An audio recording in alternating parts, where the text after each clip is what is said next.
बोल मेरे श्री गुरु महाराज की जय। श्री नंगल निवासी सदगुरुदेव भगवान की जय। श्री नंगली निवासी मेरे सदगुरुदेव दीन दयाल की जय। सिद्धेश्वर महादेव की जय। श्री राधा वल्लभ जू सरकार की जय। श्री स्वामी ब्रह्मानंदपुरी जी महाराज की जय। श्री स्वामी सत्यानंदपुरी जी महाराज की जय।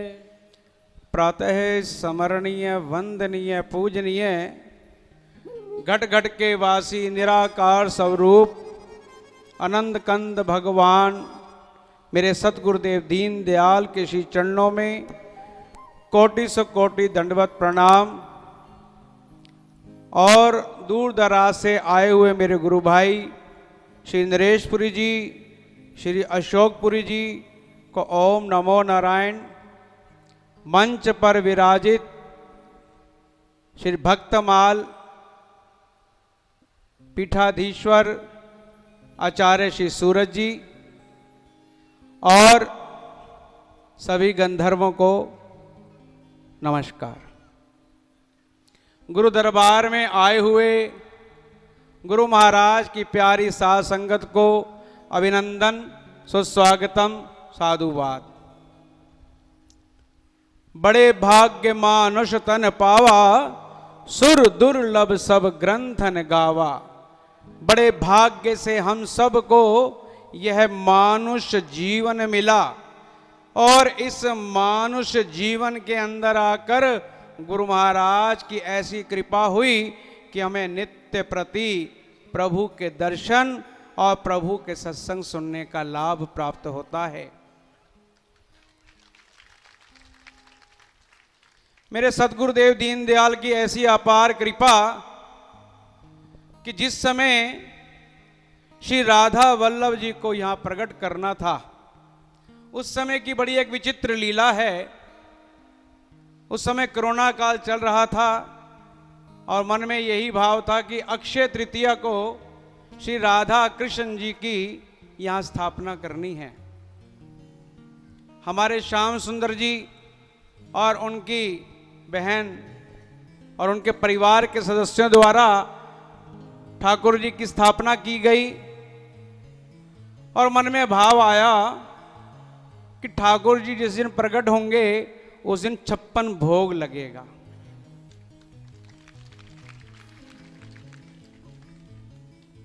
और एक भक्त हैं, उनको फोन किया कि भाई हमारे को 56 भोग चाहिए। तो वो कहते हैं मेरे पास 56 तो नहीं 36 हैं, बाकी आप व्यवस्था कर लीजिए। तो 1 घंटे बाद फिर वापस फोन आता है 56 के 56 हो जाएंगे। और यहाँ 5 दिन से नित्य कर्म करते हुए उनकी स्थापना कर रहे हैं। और स्थापना करने से अक्षय तृतीया से 1 दिन पहले फोन आता है कि आपके 56 भोग तैयार हो गए हैं और आप गाड़ी भेज दीजिए।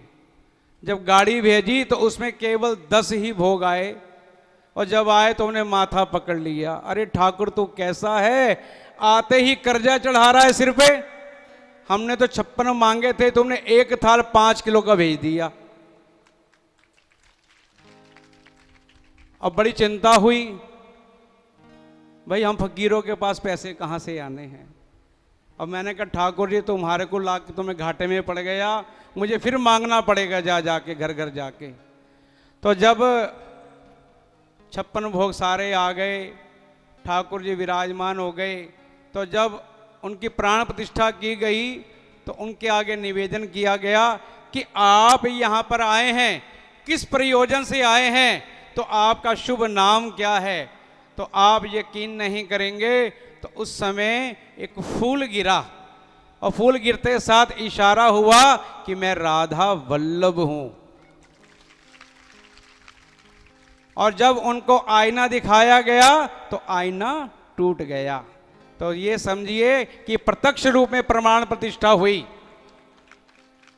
और जब वो जिनको हमने सेवा लगाई थी कि 56 भोग लेके आओ, तो उनसे जब कहा भैया आपके कितने पैसे हुए, कहते महाराज पैसे किस बात के, राधा वल्लभ जी रात को ही सपने में आ गए थे कि 1 किलो मिठाई नहीं 5-5 किलो देसी घी की मिठाइयाँ बनानी हैं और कोई पैसा नहीं लेना। ये ऐसी कृपा इन्होंने राधा वल्लभ जी ने की और जब से आए हैं तब से ये मंगल ही मंगल कर रहे हैं।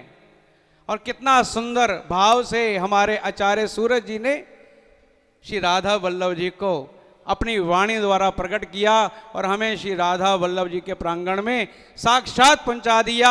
इसके लिए बहुत बहुत बधाई। बिन हर कृपा मिले नहीं संता, जब संत मिलते हैं तो समागम होता है और समागम होता है तो फिर जाके हरि से मिलन होता है। तो ऐसे लग रहा था कि हम फतेहपुर में नहीं बैठे, खासकर हम वृंदावन में ही बैठे हैं। बहुत बहुत आभार आपका कि हम सबको आप वृंदावन धाम ले गए।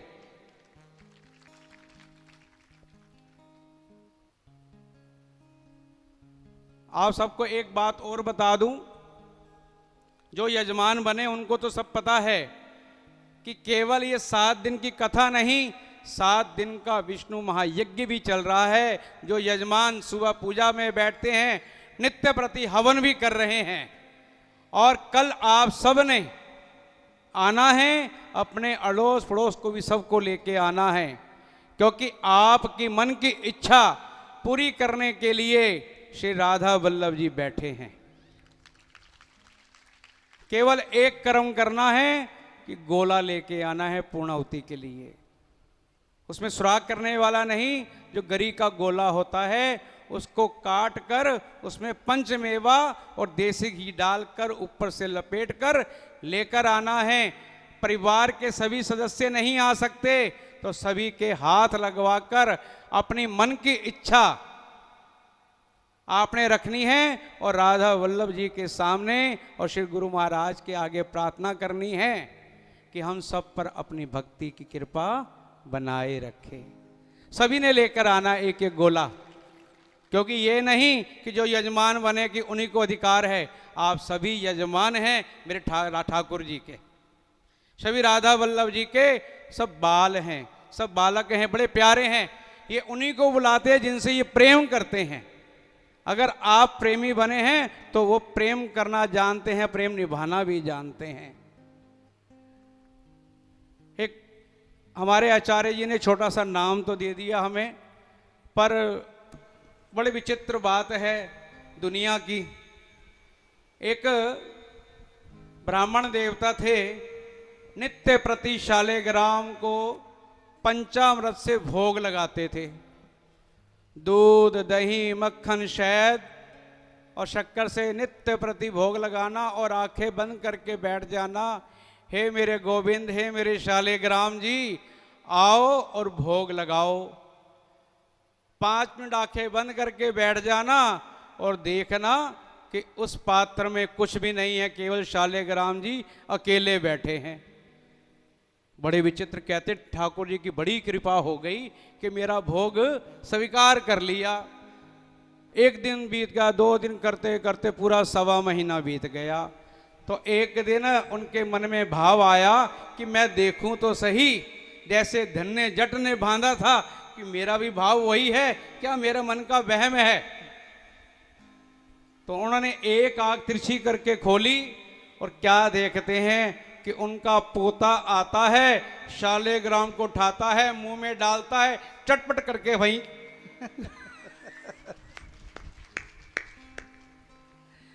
तो भैया ऐसे काम मत करवाओ। ये दुनिया है, प्रेमियों की दुनिया है, सब अकेले ऐसे ही छोड़ के चले जाएंगे। दूध मलाई सब खाने वाले हैं, बाद में कंकड़ संतों के हाथ में रह जाते हैं। कई बार महाराज जी बीच में हमें कहने का अधिकार नहीं है, लेकिन हम आपको कह दें, आपके ठाकुर जी के बहुत सारे प्यारे लाडले भक्त रोज रात्रि को बैठना होता है तो वे कहते हैं महाराज जी, कई बार महाराज जी रात्रि में बड़े भाव मन से कहते हैं कि हम हरिद्वार चले जाएंगे, हम हरिद्वार चले जाएंगे, वहाँ बैठकर भजन करेंगे। तो हमने सबको सिखा दिया है, आप लोग को सिखाया ना। हमने कहा महाराज जी चाहे जहाँ बोले, हमें यहाँ जाना है, हमें वहाँ जाना है, महाराज जी के पैर पकड़ लेना, जाने नहीं देना। ऐसे संत मिलते नहीं है, तो जाने नहीं देना। गुरुदेव के चरण पकड़ लेना, चाहे महाराज जबरदस्ती करनी पड़े, पर जाने। बोलो सतगुरुदेव भगवान की। जय हो। कहने का भाव ये है कि जब तक उस ब्राह्मण ने देखा कि आंखें बंद करके गोविंद मेरा आता है और भोग लगाता है, तब तक तो मन बड़ा पवित्र रहता है। जब बाहरी दृष्टि से देखता है तो क्या देखता है, पोता है, उसके पीछे पीछे जाके डंडा मारता है, तो वहीं नारायण प्रकट हो जाते हैं कि तूने अंदर से मुझे नहीं देखा, तूने बाहर से देखा तो तुझे पोता नजर आया। जब तू मुझे अंदर से देखेगा तो तुझे घट घट में मैं तुझे नजर आऊंगा। तो हमें जो गुरु महाराज ने जो मंत्र दिया है, एक ही सूत्र दिया है कि श्वासों की माला से सिमरू में सतगुरु तेरा नाम।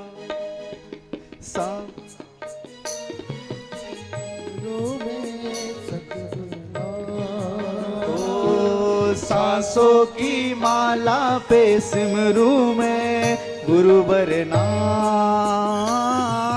सांसों की माला पे सिमरू में गुरुवर नाम। जो श्वासों की माला गुरु महाराज ने दी है, उसको निरंतर जपते रहेंगे तो कल्याण है।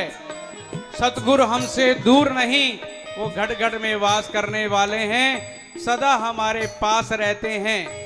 पर देखने वाली आंख चाहिए, क्योंकि जर्रे जर्रे में है जाकी भगवान की, किसी सूझ वाली आंखों ने पहचान की। नाम देव ने पकाई, आके स्वांग ने है खाई, पीछे घी का कटोरा लिए जा रहे। प्रभु रूखी सूखी तो ना खाओ, प्रभु घी तो लेते जाओ, क्यों ये रूप धरा तुमने स्वांग का। जर्रे जर्रे में है झांकी भगवान की। हम एक से अनेक हैं, अनेक से फिर एक हैं।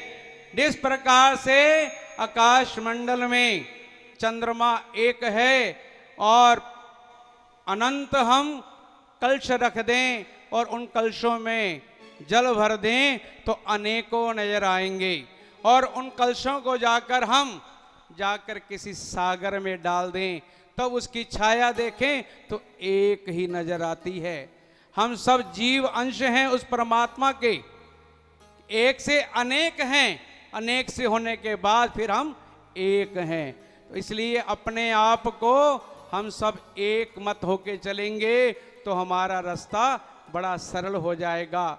जिस प्रकार से भिलनी ने अपने गुरु महाराज के वचन को सिद्ध किया और सारा दिन सारी रात एक ही मन में आस रखती है कि मेरे गुरुदेव का वचन सिद्ध है, मेरे राम आएंगे, मेरे राम आएंगे। क्योंकि राम जब तक हम पुकारेंगे नहीं तब तक नहीं आएंगे। हम तो आराम करना चाहते हैं, राम को नहीं चाहते।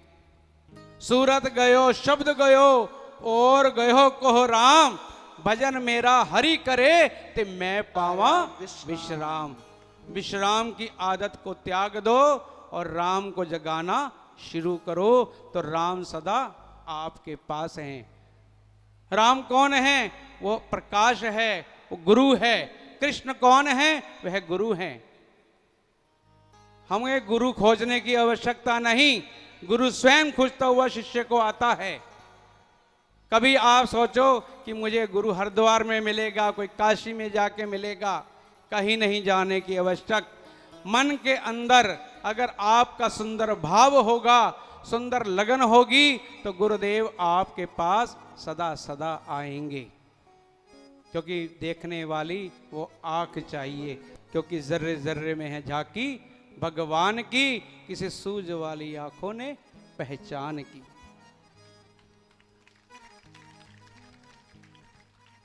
कल सबने क्या कर्म करना है? एक आप सभी को एक लेसन दिया है, क्या करना है कल? ऊंचा बोलो सुनाई कम देता है, बस गोला ही लेके आना है। ठीक है, चलो इतना ही बहुत है। आधे पढ़ गए, आधे कल पढ़ लेना। मैं प्रार्थना करूंगा कि हमारे प्यारे श्री गुरु भाई नरेशपुरी जी महाराज से वे अपने मुखारविंद से आप सबको आशीर्वचन दें। श्री नरेशपुरी जी महाराज।